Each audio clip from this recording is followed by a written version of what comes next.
Olá, gente, tudo bem com vocês? Meu nome é Breno Almeida, eu sou psicólogo clínico, especialista em terapia cognitivo-comportamental e pós-graduando em neurociência e em neuropsicologia, e hoje nós vamos falar sobre a técnica mais importante da terapia cognitivo-comportamental, que é o registro de pensamentos. Registro de pensamentos é algo que a gente costuma trabalhar desde o início de um processo terapêutico na terapia cognitivo-comportamental e que normalmente vai até o final de todo esse processo. Então, ela é a técnica principal. Todos os pacientes que passam por um processo de terapia cognitivo-comportamental precisam aprender a registrar esse tipo de registro de pensamentos. Então, se você quer aprender como utilizar esse documento e essa técnica a seu favor, assiste o vídeo até o final e já deixa o seu curtir. Bom, então o que é esse tal registro de pensamentos? É uma técnica, mas nada mais é também do que um documento que você preenche no seu dia a dia. E quando que você vai preencher esse documento? Basicamente, você vai preencher esse documento sempre que você perceber alguma alteração emocional, alguma alteração de humor. Você ali no dia a dia, você tem várias alterações de humor. Você pode não perceber ou parecer que não tem, mas é porque você não está olhando com muita atenção, tá bom? Então perceba no seu dia a dia que todos nós, durante o nosso dia, temos várias alterações de humor. Não precisa ser algo muito brusco, uma raiva incontrolável que você saiu xingando todo mundo. Não precisa ser nada muito intenso, mas às vezes uma pequena raivazinha, uma pequena tristeza, um pequeno sentimento de aversão, de culpa, de vergonha, de ansiedade. Tudo isso passa nos nossos dias, todos os dias. Não necessariamente todas essas emoções, óbvio, mas alguma mudança emocional você vai ter. Então tente estar muito mais atento a essas mudanças emocionais, qualquer detalhe de mudança emocional que você perceber, e sempre que você perceber uma dessas mudanças emocionais, você vai correr ali atrás desse registro de pensamentos e vai escrever 3 principais pontos em 3 colunas diferentes. Esse registro é chamado de registro ABC. As letras A, B, C são referentes a cada coluna e elas vêm do inglês. A letra A significa antecedente. Basicamente, antecedente é tudo aquilo que aconteceu antes de você sentir aquela emoção. Teve algum gatilho para você se sentir daquela forma? Alguém te disse algo? Aconteceu algo? Você viu alguma coisa? Escutou alguma coisa? Algum gatilho provavelmente teve. Nem sempre você encontra gatilhos muito visíveis. Às vezes você simplesmente não consegue perceber nada e não tem problema, tá bom? Se você não perceber nada, mas sempre que você perceber essa mudança de humor, você vai ali no registro e você se pergunta, reflete por um tempo se existe algum gatilho que você consegue perceber, e aí você tenta descrever esse gatilho de uma maneira objetiva, ou seja, se alguém te disse algo, você não vai escrever, uma pessoa disse comentários maldosos. Isso não é uma descrição objetiva. A descrição objetiva seria: tal pessoa me disse isso, isso e isso. Então, dizer o que exatamente a pessoa falou, tá bom? Então, não faça esses julgamentos, ou seja, não coloque sua interpretação nesses gatilhos. Coloque exatamente o que você percebeu. O ponto 2 costuma ser o ponto mais difícil de preencher do registro de pensamentos, que é o ponto de beliefs. A letra B, que vem de beliefs, que nos Estados Unidos, em inglês significa crenças ou pensamentos. Então costuma ser o ponto mais difícil de perceber, que são os nossos pensamentos automáticos.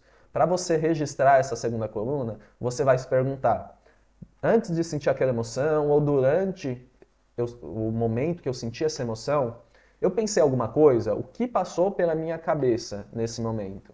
E podem ser pensamentos tanto em forma de frases ou imagens, ou seja, podem ser pensamentos verbais ou não verbais. Então, às vezes passaram frases na sua cabeça, coisas que você pensou, e às vezes você viu uma cena, uma espécie de um filme na sua cabeça sobre algo ali que ia acontecer, né?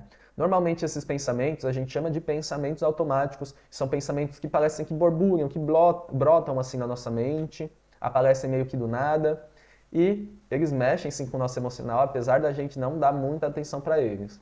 A tarefa nossa é começar a prestar atenção nesses pensamentos que parecem insignificantes, mas não são, tá bom?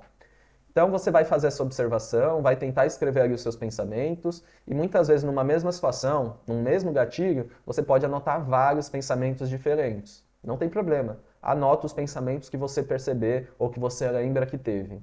E aí você pode circular o pensamento que você acha que foi mais significativo, o pensamento que você acha que mais mexeu com o seu humor. e aí você circula esse pensamento e algo que a gente chama de pensamento quente, que vai ser um pensamento que você precisa estar muito mais atento conforme você vai fazendo esses registros e conforme você começa a modificar esses padrões de pensamentos que você tem. Outra questão interessante de você anotar, além de anotar os pensamentos na coluna B, marcar o pensamento quente, é também você colocar quantos por cento você acreditou naquele ou naqueles pensamentos quentes que surgiram, tá bom? Então, de 0 a 100%, naquele momento, quanto que você acreditou nesse pensamento que você teve? Ah, eu acreditei 100%, eu tinha certeza de que isso que eu pensei era verdade. Ou não, acreditei só um pouquinho, mas mesmo assim ele ainda mexeu com o meu humor. Então você vai colocar essa porcentagem também, que é um tipo de informação também muito importante. O próximo são a letra C, que é de consequências. Então a terceira coluna de consequências, você vai colocar existe algum comportamento que eu tive após pensar essas coisas? Existe alguma reação física, ou seja, algo que você sentiu no seu corpo depois de pensar aquilo que você pensou? Ou existe alguma emoção que você teve também depois de ter esses pensamentos? Então essas são as 3 consequências que você vai tentar observar e escrever na terceira coluna, tá bom? Outra questão interessante de você colocar na terceira coluna é quando você colocar a parte de emoções, você colocar o quão intensa foram essas emoções. Então você pode dar uma nota de 1 a 10 ou de 1 a 100 de quão intensa foi cada uma daquelas emoções, tá bom? Isso também é uma informação muito importante para você observar depois e saber quais emoções que são predominantes no seu dia a dia. A ideia é você tentar preencher o máximo possível, principalmente nesse início, para você depois começar a buscar alguns padrões. Então é aí que a gente começa a utilizar o registro de pensamentos a nosso favor e para fazer descobertas, entendimento e melhorar o nosso autoconhecimento.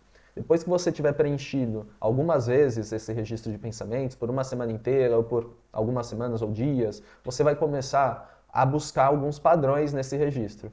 Então, primeiro, existe algum padrão nos gatilhos que mexem com você? Ah, são sempre gatilhos relacionados a relações sociais ou não, são gatilhos relacionados a questões no trabalho, questões financeiras. Tenta observar se existe algum padrão, algo em comum nos muitos dos gatilhos que você escreveu nesse registro. Depois, existe algum padrão nos pensamentos que você tem? Por exemplo, são sempre pensamentos negativos, são sempre pensamentos duvidando da sua capacidade. Existe algum tipo de padrão nisso?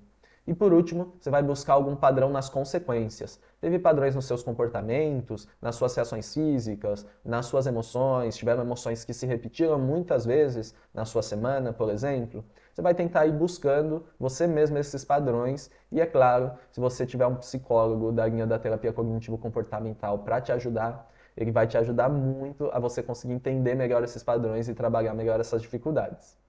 Bom, então o primeiro passo vai ser esse, perceber os padrões, aprender a registrar, porque apesar de parecer fácil, tente colocar na prática. Nunca passe o vídeo sem colocar na prática, sem fazer os exercícios, porque você vai ver que na prática é muito mais difícil você perceber o que você pensou, o que você sentiu, qual foi o gatilho. Então, na teoria é tudo lindo, tudo muito fácil, mas no dia a dia é muito mais difícil. E conforme você for exercitando esse registro e colocando cada vez mais registros, vai ficando mais fácil e você vai ficando com mais habilidade para fazer isso e vai te ajudar muito depois a perceber esses padrões e a modificar eles. Bom, então a ideia do vídeo foi esse, espero que vocês tenham gostado e compartilhe com algum amigo, não se esqueça de curtir o vídeo e se inscrever no canal e até o próximo vídeo, um abraço, tchau, tchau!